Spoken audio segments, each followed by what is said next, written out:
kita lihat bersama tadi, kita melepaskan dari semua perlengkapan pemilu ke TPS.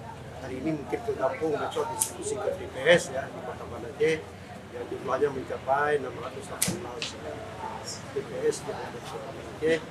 Dan sisanya juga tadi sudah kita lihat bersama, ya, sisa yang masih bagus maupun sisa yang rusak ini sudah kita lakukan pemusnahan. Terkait dengan jumlah surat suara yang rusak, yang sisa, kemudian juga yang sisa baik maupun sisa rusak itu ada 1.000 lebih ya. Nanti data bisa dilihat nanti di berita acara yang saya bacakan tadi terkait dengan jenis-jenis surat-suara yang rusak. Alhamdulillah pada pemilu kali ini lebih sedikit dibandingkan dengan pemilu 2019 yang kondisinya tidak baik ataupun yang sisa sedikit.